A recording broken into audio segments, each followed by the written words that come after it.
नमस्ते दोस्तों, मैं हूं रमेश मेहता। हमारी कहानी में आप सबका स्वागत है। दोस्तों, आज मैं आप लोगों के साथ कुछ अलग से बात करूंगा। कुछ क्वेश्चन आंसर मेरे दोस्तों के साथ हुए, वो सब आपके साथ शेयर करूंगा। मैं यहाँ ऑस्ट्रेलिया में आया हूँ, भारत से आया हूँ।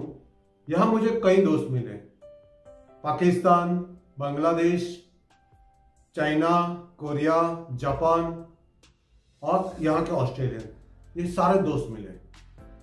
लोगों के साथ मिलना जुलना मेरा बहुत अच्छी तरह रहा। यहाँ हम लोग साथ में मिलकर क्रिकेट खेलते थे। अभी क्रिकेट खेलने के बाद हम लोग साथ में बैठ के नाश्ता भी कर लेते थे।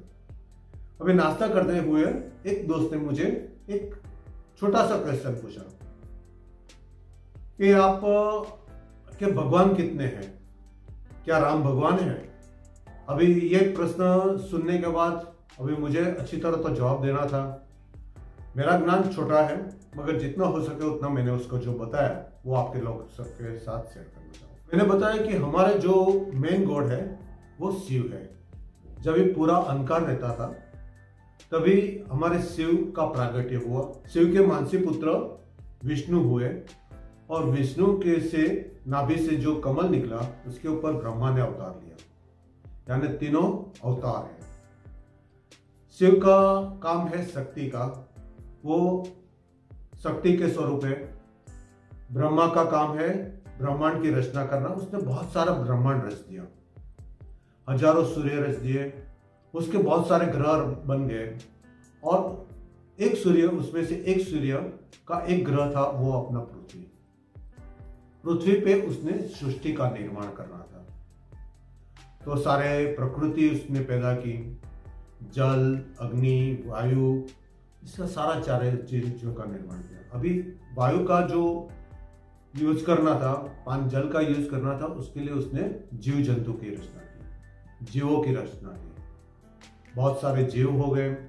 अभी ये सारे जीव को पालन पोषण करने की जिम्मेदारी विष्णु जी ने ली। विष्णु जी ने कई अवतार लिए, जैसे मत्स्य अवतार लिया, वराह अवतार लिया, वामन अवतार लिए, राम, कृष्ण, महावीर, बुद्ध, वैसे कई अवतार लिए, 24 अवतार लिए। आज की तारीख में कल की अवतार है, जो मनुष्य को किस तरह जीना, हर एक चीज का उसने ज्ञान दिया, उसने किस तरह जीवन जीना वो सिखाया। इसीलिए वो हमारे भगवान हो गए। और उसके बाद विष्णु के बाद शिव की पत्नी हुई पार्वती। पार्वती भी शक्ति स्वरूप है, वो जो अपने पति के साथ देती है और वो भी जीवों की रक्षा भी करती है और उसका विनाश भी करती है। सारा ब्रह्मांड को विनाश करने का अगर शक्ति कोई रखता है तो वो सिर्फ शिव है, यानी शिव सबसे बड़े भगवान है। हमें कोई विवाद में नहीं पड़ना है। और उसके बाद आप बोलते हो कितने भगवान हैं, तो हम 33 प्रकार के भगवान हैं। जैसे हमारे राजा हमारी रक्षा करते हैं तो राजा भी हमारे भगवान हुए। हमारा पेट भरने के लिए जो हम वनस्पति खाते हैं, फल फूल खाते हैं, तो वो भी हमारे भगवान हुए। हमारा जो सांस लेने के लिए हमें जो हवा मिलती है, तो पवन देव भी भगवान हुए। हमें सूर्य प्रकाश देता है तो सूर्य भी भगवान हुए। चंद्रमा हमें शीतलता देती है तो चंद्र भी हमारे भगवान हुए। हमारी रक्षा करने के लिए डॉक्टर है, हमारे रक्षा करने के लिए एक सैनिक है, वो भी हमारे भगवान हुए। तो वैसे तो बहुत तरीके के भगवान है, इसलिए हमारे भगवान बहुत है, क्योंकि हम सबको पूजते हैं। हम वनस्पति को भी पूजोगे और सैनिक को भी पूजोगे, और हमारे जो घर का जो सफाई कर्मी चल रही है ना, तो वो भी हमारे भगवान है, क्योंकि जो अड़ोस पड़ोस की वातावरण की भी सफाई कर देता है, तो वो भी हमारे भगवान है। दूसरा प्रश्न उसने किया कि आप लोग नॉनवेज क्यों नहीं खाते? हम लोग तो मच्छी और अंडे को भी वेज कहते हैं, तो आप वेजिटेरियन तो क्या क्या खाते हो? कि जो वनस्पति है वो भी जीव है, और जो आप प्राणी खाते हो, मछली खाते हो, अंडा खाते हो, वो सारे जीव हैं। मगर वनस्पति एक जगह से दूसरी जगह मूव नहीं हो सकती, अपने आप मूव नहीं हो सकती। इसलिए हम वनस्पति खा सकते हैं। हमारे कृष्ण भगवान ने वैसे भी कहा है, पत्रम फलम, पत्र यानी पान, फलम यानी फूल, फल धान्य और जल, वो सब ग्रहण करते हैं। इसलिए हम भगवान को जो प्रसाद के रूप में अर्पण कर सकते हैं वो हम खा सकते हैं। इसीलिए हम वेज हुए। और नॉन वेज जो चीज मूवमेंट होती है उसको हम मार के खाते हैं तो वो नॉन वेज हुआ। और हमारे धर्म में किसी भी प्राणी की हत्या करना वो गलत बात है। प्रश्न किया गया कि इसमें अंडा क्यों नहीं खा सकते, अंडा तो अपने आप मूव नहीं होता। तो हमने बताया कि जो दूध पीते हैं वो माँ के हृदय से पैदा होता है। जब बालक जन्म लेता है ना तो सबसे पहले उसको दूध से पोषण मिलता है। दूध हम पी सकते हैं, हम ले सकते हैं, मगर अंडा माँ की कोख से निकलता है। वो एक जन्म लेता है, उसके अंदर जीव रहता है जो आगे जाके उसको दुनिया देखनी है, तो उसके लिए वो जन्म लेता है। इसलिए हम लोग अंडा नहीं खाते। फिर बताया कि आप मुर्गी भी नहीं खाते तो सारी दुनिया में मुर्गी हो जाएगी और अंडा में से भी तो और मुर्गी पैदा होगी, तो आप तो मुर्गी खाना चाहिए। तो मैंने बताया कि जो भी पैदा होता है उसका अंत जरूर होता है। तो भगवान ने एक ऐसी ही रचना की है कि जो पैदा होता है उसको अंत करना है। हम मनुष्य है जो हमें बिल्कुल ये नॉनवेज नहीं खाना है।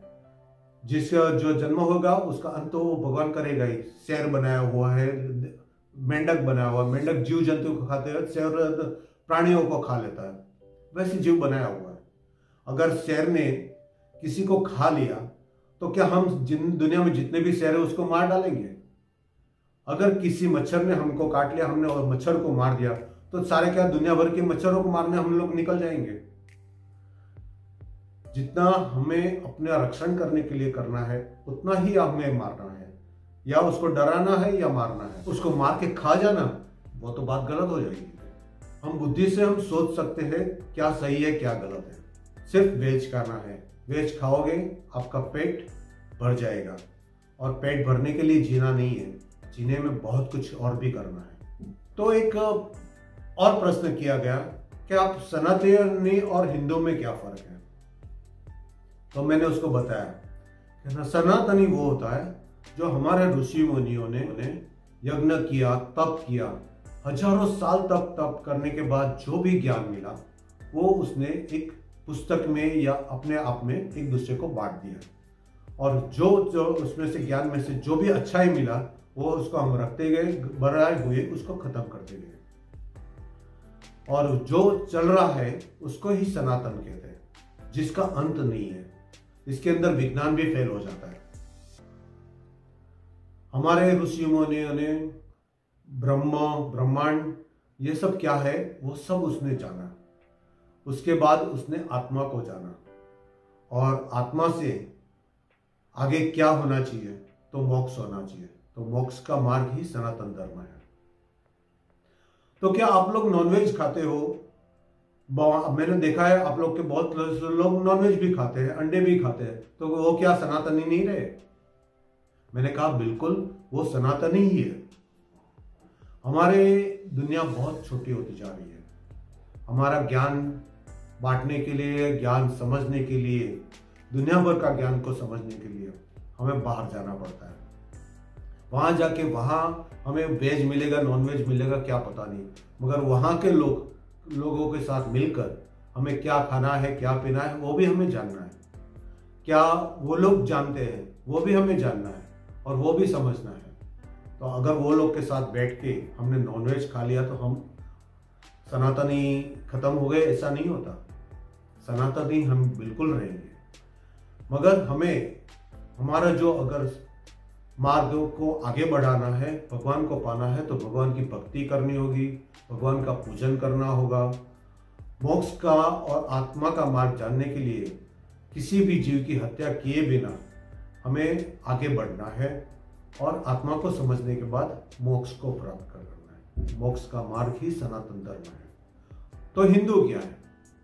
तो मैंने बताया जो हिंदू है वो सिंधु के आसपास रहने वाले हिंदू कहलाए।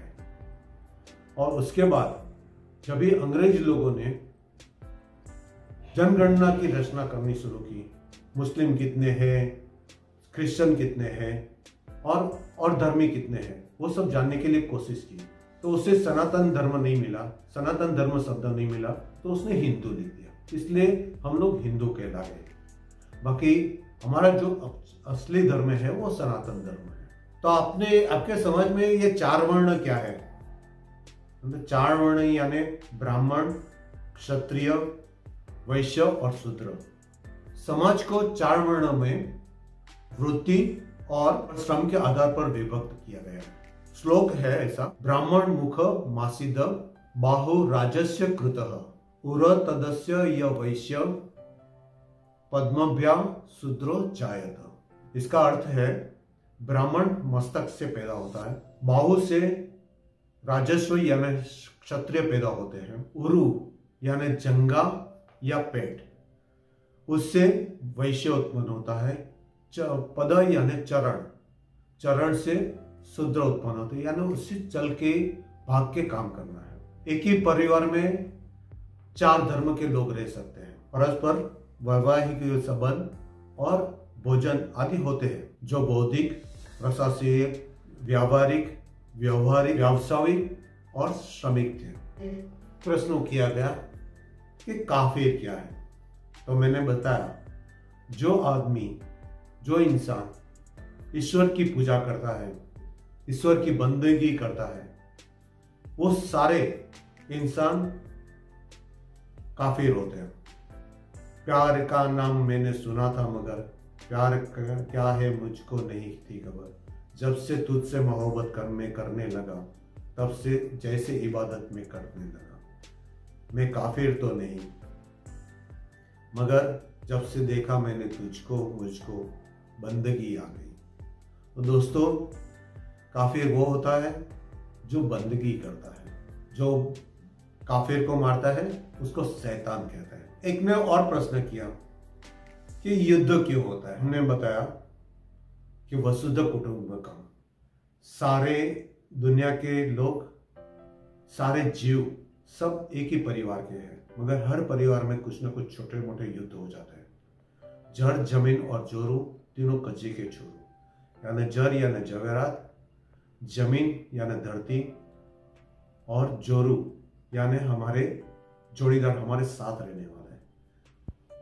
वो जो भी है, अगर मन में अगर लालच पैदा होती है, अगर मन में कुछ लोभ पैदा होता है, तो युद्ध की शुरुआत होती है। महाभारत का युद्ध भी धर्म युद्ध कहा जाता है, मगर उस धर्म के युद्ध में भी जमीन की लड़ाई थी, जोरू की लड़ाई थी। हमारे कटु शब्द युद्ध को पैदा करता है।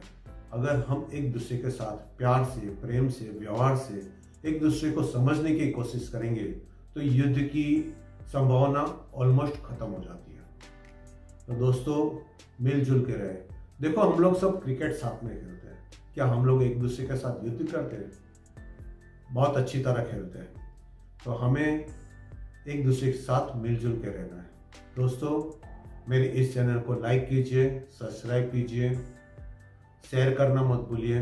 शेयर करने के बाद लोगों को बताएं कि इसको भी सब्सक्राइब करें और लाइक करें, और अपना कमेंट भी कर लीजिए, ताकि मुझे भी पता चले कि मेरी कहाँ गलती हुई है। दोस्तों, फिर एक कहानी लेकर आऊँगा, तब तक के लिए धन्यवाद। जय श्री कृष्ण, जय श्री राम, जय हनुमान, हर हर महादेव, भारत माता की जय।